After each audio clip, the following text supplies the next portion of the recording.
10 News at noon, I'm Stephanie Dupar. Does it seem like there are more and more students on campus? Well, it's because Dixie State has the highest enrollment percentage increase in the state. This means while Dixie State doesn't have the biggest student body, it's the fastest growing. At just over 11,000 students, this is the largest student population Dixie has ever had. And with the ever-growing construction on campus, it looks like Dixie State is ready for more. Calling all writers, aspiring authors, and bookworms. The St. George Literary Arts Festival is on DSU's campus this week. Students have the opportunity to listen to authors speaking about fiction and script writing, poetry, publishing, and more. Tonight, Dorothy Solomon will be at the Udvar Hazy building in room 121 to teach a class titled How to Make Your Life Read Like a Novel. For more information about speakers and classes, visit stgeorgelitartsfest.org. The Huntsman World Senior Games came back to town on Monday, providing DSU students with volunteer opportunities. Seniors aged 50 and greater from all over the world have the chance to compete for bronze, silver, or gold medals in their choice of 32 different sports. Over 11,000 athletes representing 81 different nations marched onto Trailblazer Stadium on Tuesday for the opening ceremony, where three-time Olympic gold medalist softball player Leah Amico was the keynote speaker. Volunteer positions include transportation drivers, medical support teams, and refreshment committees, and more. The competitions will run through October 19th. To see the full list of available volunteer shifts, visit seniorgames.net/volunteer. While the Dixie State music scene isn't a phrase you'll hear often, hopefully you're about to. 4 local bands are performing at the Music Revolution Fest. The festival is being held tonight at the DSU Fountain Amphitheater from 7 to 10 p.m. There will be a wide range of music from rock, alternative to hip-hop and R&B. Dixie State staple Nevermind will be there, as well as other bands such as 3 Day Weekend, Southwest Rambo, and Keepers of the Earth Peace Music Revolution. Admission is free for all. While the DSU police force has been officially accredited by the state, there is trouble in the air for the BYU Police Department. The BYU PD is at risk of being discredited by the state. The ruling came after BYU failed to conduct an internal investigation into the misconduct of its officers. The department was supposed to be disbanded on September 1st, but since have appealed the decision. The BYU PD is also refusing open record requests in the Utah Supreme Court. The Salt Lake Tribune has been requesting records from the university since 2016. DSU Police Chief Blair Barfus clarified the issue. BYU is a school that's run and owned by a religious institution, while other universities here in Utah are run and governed by the state. The universities that are run and governed by the state have to fall under state and federal mandatory regulations, guidelines, and law. And institutions under religion have separate rules that apply to them. So the main argument of what I understand BYU is arguing regarding grammar requests and information and report accessibility is due to the religion aspect versus the state-sanctioned university. During the appeals, BYU still has a full-functioning state-certified police department, but this may not always be the case. Ever wonder exactly what it is the student senators do? Well, reporter Madison Anderson has the answer. What senators do for students is we help them fund academic pursuits, and so if there's ever a conference that a student wants to attend, maybe they have some research project that they need materials for, senators can help fund up to half of their academic pursuit in some way. Okay. Need a trim, but don't want to go to some expensive barber? Reporter Jackson Chapman might know someone who can help you out. Do you need a cheap haircut? Because a student on campus can offer you one in a room just like this. Let's take a look at why he has chosen to offer this service.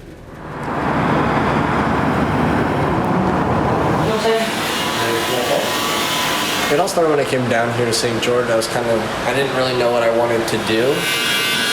Well, at first I had no idea what my hair was going to look like when you first cut it. So yeah, I took barbering because I was like, oh, that's going to be like a really sick life skill to have. If I could get the same quality as when I paid $25 back home. Just going down here right now to just get some schooling, and then I'm going to go back to finish haircutting school because I only got halfway through it. The quality of it is the same quality I got when I was going to like a professional back home, but I got it for a cheap price. And that's really how I found my passion, just starting doing that and just helping other people and just seeing the change that I can bring in somebody's life just by giving them something as simple as a haircut to make them feel good about themselves. It makes me feel good. Hunter charges $8 per haircut for boys and $12 for girls. When I cut hair, like, I like to spend just a little more time just like getting it to the point of where they're like, well, that was actually worth the money, and it was actually like, it wasn't bad. Hair's all that matters. You can start cutting hair because it was like, this is what I love doing. Do you want to go to there, or do you want to go farther? Job now I can be able to pay for rent, but now I can do something that helps me do what I love, and I love cutting hair. And plus, I needed a cheap haircut because I can't afford the $25 like those high-end places do.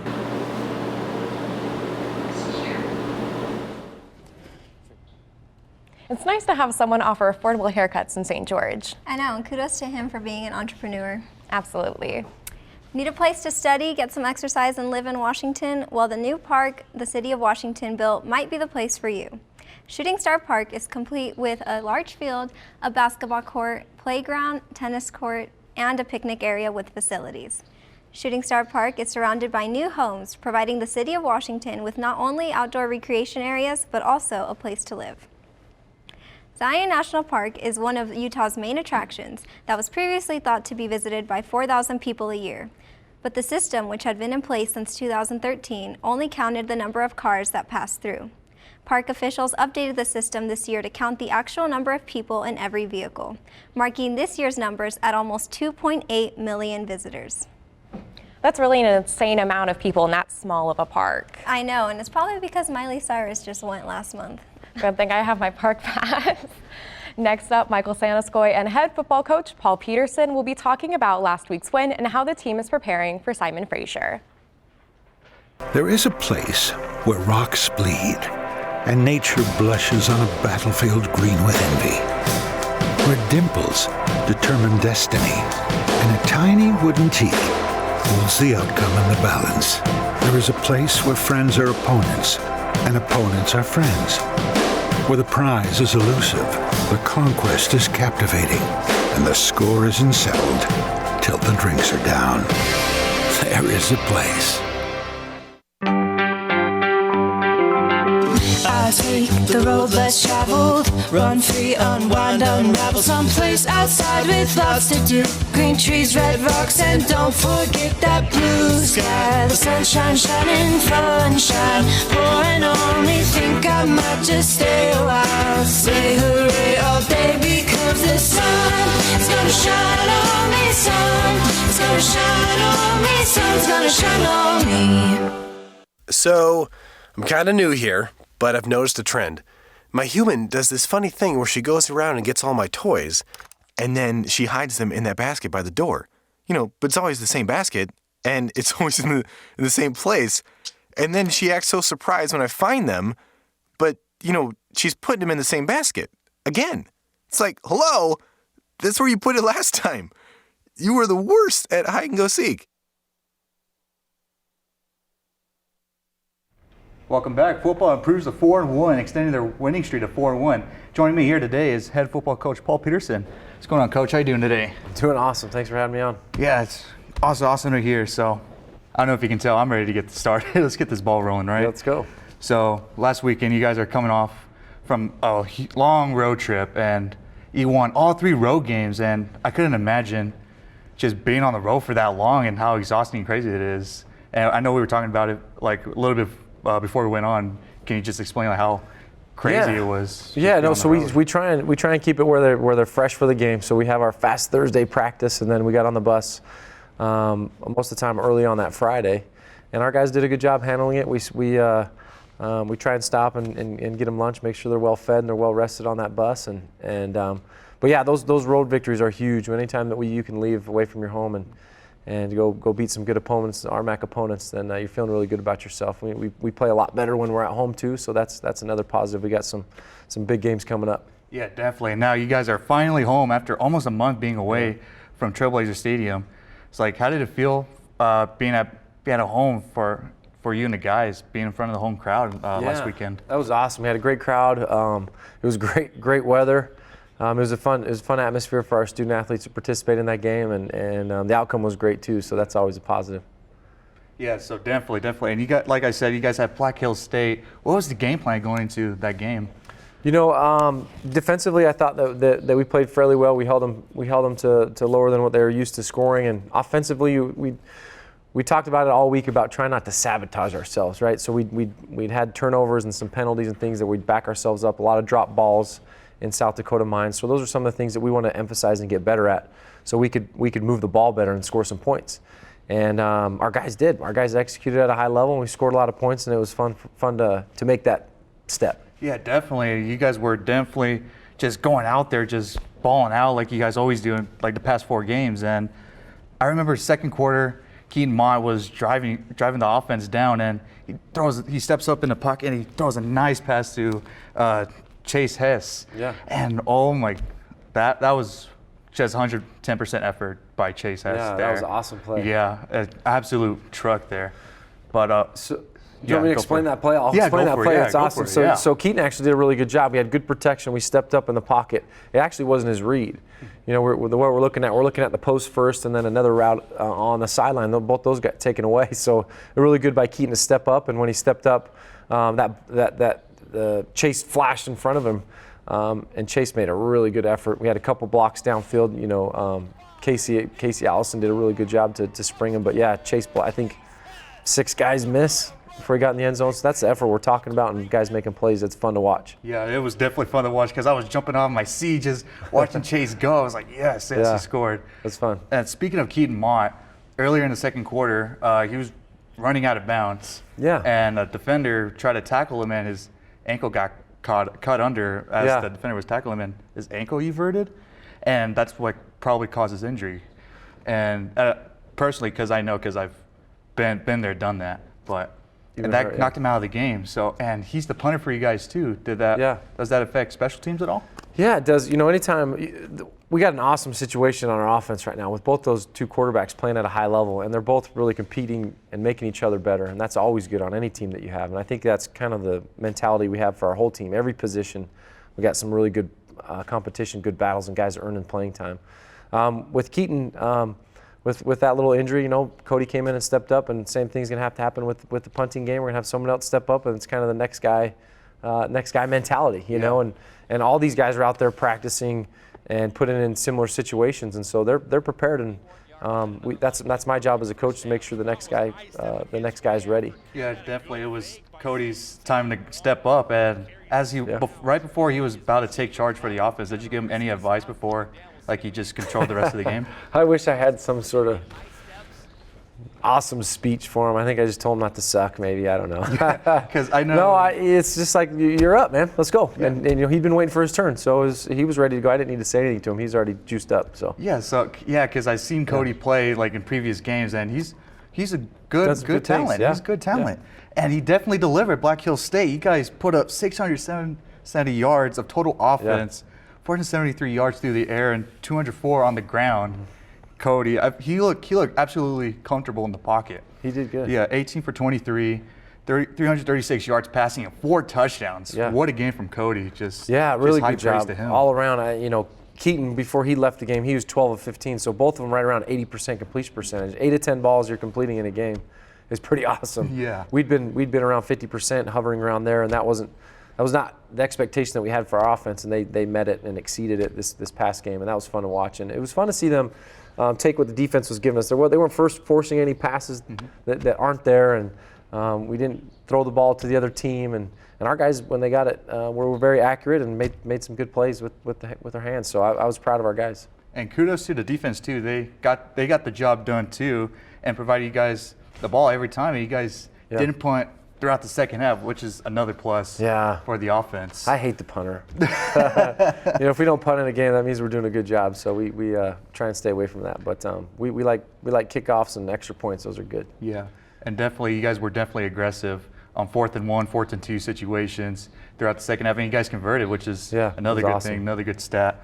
Right, in those situations towards the end of the game, our defense has been on the field a long time, it felt like, and Black Hills was doing a good job of sustaining drives, and so when we went for it later in the game, we wanted to keep the ball and not put our defense back out there. So that was kind of that decision. Our defense was playing well. We thought that we could, if we didn't get it, they would be able to stop them, and we want to keep that clock ticking towards the end of the game. Yeah, definitely just run down that clock, make sure you secure the win. Exactly right. So throughout this whole game, you guys, this was basically an offensive game, and the spotlight was on the offense. What does it mean to you for the offense to take the spotlight for this game?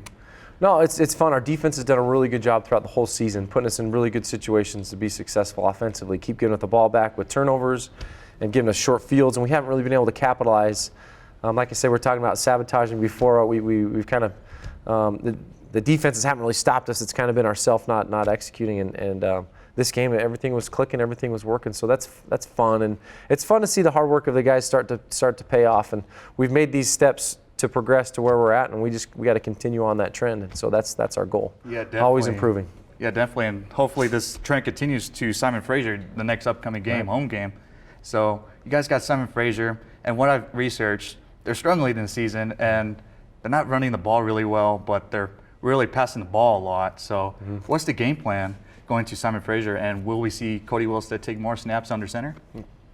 Game plan's kick their butt. And, as far as the quarterbacks, we're going to plan on playing both those guys again. I think Cody's going to get the start, and then Keaton's going to come in at some point in the game and get some reps because he's earned it, right? We want to make sure that we slow them down a little. They have struggled a little bit. Their records, they haven't won a game this year yet, and that's hard, especially to travel down here. So our mentality and the message to the team is don't be complacent. Don't fall in the trap and play at their level. Let's play at our level and force them to make some plays.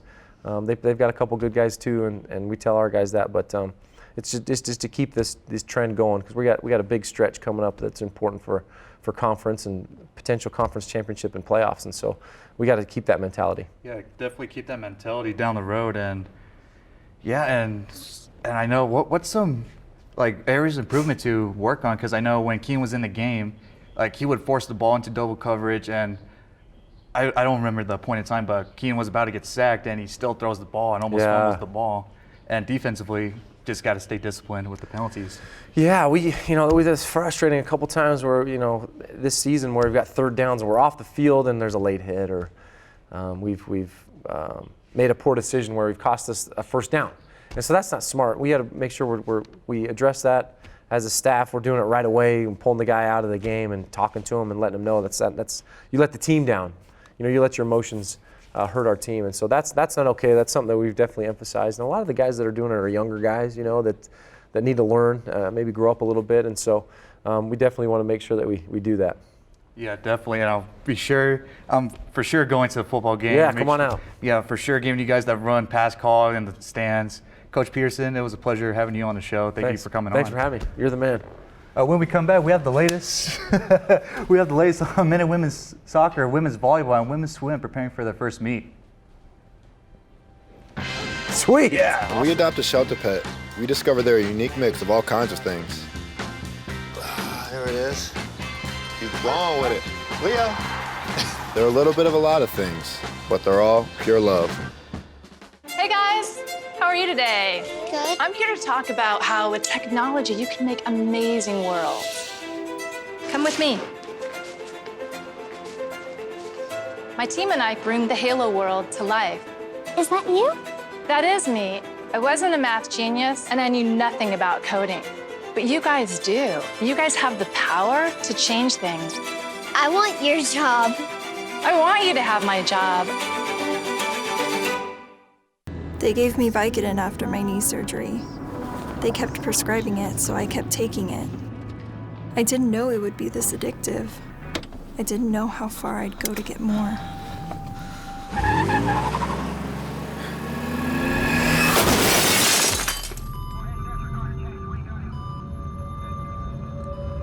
Opioid dependence can happen after just 5 days. Know the truth, spread the truth. Back up the pass, he's gonna score! 22-yard touchdown! Women's swim will have their first meet of the 2019 season at the Pepperdine Malibu Invitational. Last season, the Trailblazers took second place at the Pepperdine Malibu Invitational. Head coach Tamber McAllister says it's hard to come up with a game plan going to the meet because since it's the beginning of the swim season, it's hard to predict what the other teams are going to do. We're going into the meet individually by trying to compete the best that we can and have no doubt that do try their hardest and do their best will compare really well against them, says McAllister. The Pepperdine Malibu Invitational will take place tomorrow night at 5 p.m. and on Sunday at 11 a.m. at Malibu, California. Bring out the brooms. Women's volleyball swept away in-state rival Westminster College in their recent matchup. The Trailblazers defeated the Griffins by a final score of 3-0. DSU posted 46 kills total, while the defense limited Westminster College to a .99 attack percentage and 25 kills.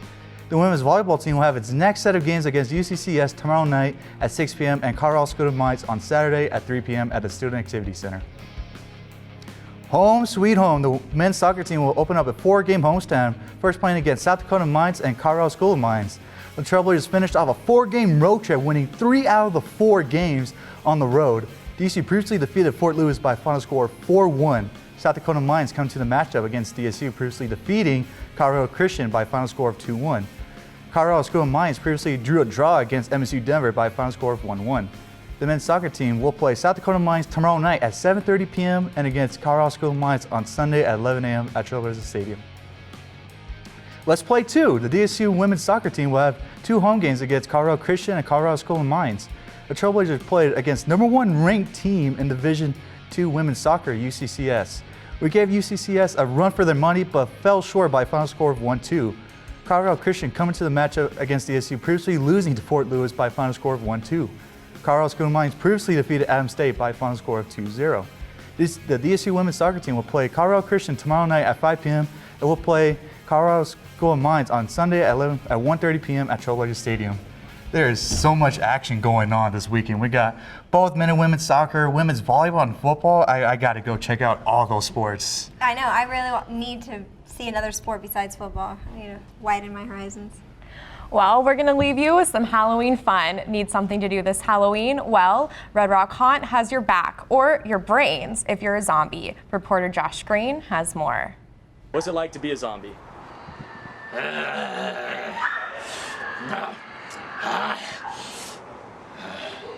Well, I'm always down for a good zombie interview. Josh knows how to be a zombie? Apparently, news to me. I think I'm going to go to that Red Rock Haunt today. Sounds like a good idea. And that's it for this week's Dixie Sun News at noon. Catch us here next week, same time, same place. Have a great week, Trailblazers.